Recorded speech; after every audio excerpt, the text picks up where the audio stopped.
Okay, here we are. We're gonna have some MRP pancakes made for us this morning by Debbie. And Debbie, kind of give us an outline of what you're doing and what's different about the MRP pancake. So what is in the pancake mix? I think the biggest difference is we actually use some of our MRP in it, so you actually have protein in your pancakes. We use our flours, so they are very low in carbohydrates, and so really this is quite a nutritious pancake. So your weight is over the WiO Carb IQ flour and the MRP, the same stuff that we put right in the shakes. Right in the shakes, yes. Okay, and so what does the texture look like? How thick is it? I mean, it's very similar to what a pancake mix texture would be. Okay. So they're pancakes. All right. And you'll provide us the recipe on the website that we can get it? Sure, yes, Okay. definitely. Easy All to do. Normally I do this at home in the kitchen, but you know, right now we're doing it just on a griddle, so Okay. just pouring them in like you would a pancake. And it pours like a regular pancake. It does. You'll see it start bubbling up like a pancake does. Okay. Any different consistencies that you would have with a normal pancake? Looks like it's not quite rising as high as like a buttermilk pancake would be. No, it doesn't rise as much as a pancake would. I do put a little bit of baking powder in it that does help it rise a little more depending on, you know, how thick you like it. You can adjust it somewhat, but no, you won't get it to rise quite like a pancake normally So does. it would be more like a thick whole wheat type pancake, a heavier pancake. A little more dense as far as the texture, I guess. Okay. All right. Good. And about cooking times the same? It's similar. You probably cook these just a little longer.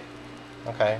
Just because they're more dense? They are. I like to turn the temperature down a little more. I don't cook them quite as quickly just to ensure the middle of them get cooked, so that's probably why the cooking time is a little bit longer. Yeah, you don't want to have doughy pancakes on the inside and burn on the outside, right? Exactly. Okay, good. You can see it starts to bubble up like a pancake does. It doesn't bubble up quite as much as your standard pancake, so you kind of want to watch it. So it looked like it took a little longer. Is that because the pan I see you adjusting the temperature on the pan, it was a little cooler than you normally have it? Yeah, but again, like I said, I do cook them at a lower temperature just to get the middle of it cooked. All right, so it's bubbling just like a normal pancake would. Mm-hmm. Okay, all right, good. All right, everything's looking so far so good, right? Yeah. All right, go ahead and let me get out of your way here and do what you do. I'm just going to kind of check it and see how it looks. I'm going to let it cook just a little longer. So go ahead and on this side lift up that edge just so we can show people what the underside looks like. Okay, so I can see a little brown just like a normal. Yeah, wow, golden brown. Looks like we're about ready to flip. Okay, good. Yeah, that looks like a regular healthy pancake. Yeah. Yummy. And it smells like a normal pancake would. It does, yep. Okay. And as a little kid, I'd like pancakes pre-made and then put in a baggie and thrown in the fridge so I could snack on them later on. How do they work for the day after? So when you talk about pre-made, I'll go ahead and cook up the entire batch and warm them up, and they taste just as good the next day as they do, you know, when we first cook them. So yeah, I mean, cook up the entire batch and save them for later. Wow. Now, when you say it has the MRP in it, how many pancakes do you need to eat to get the same amount of protein and vitamins and minerals that you would in an MRP? How many would that be? Oh, I believe it's around 6 or so, 4 to 6, somewhere in that area. I usually eat about 4 myself, and that seems to be very satisfying. Okay, and so what do you put on your pancake when you eat it? some people like butter. I don't use a lot of butter myself, so and I just use our syrup. Now, when you say our syrup, it looks like you've got some syrups over there. What do you have here? There's different types of syrups that you can do. I mean, of course, we've used our sugar to make syrups. So that's the IQ sweetener that WiO has put together, and this flavor is, what is that?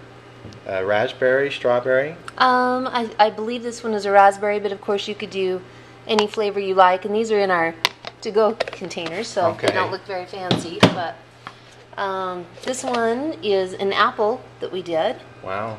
Kind of looks like caramel syrup. It does. I mean, it's the consistency of a syrup. Okay. And then the last one, of course, is just your traditional maple syrup. And wow, look how thick that. Pour that again, and that's like honey. Yeah, wow. I mean, it's better than anything that you're going to find in a grocery store. And then I saw someone talking about that there's a blueberry as well.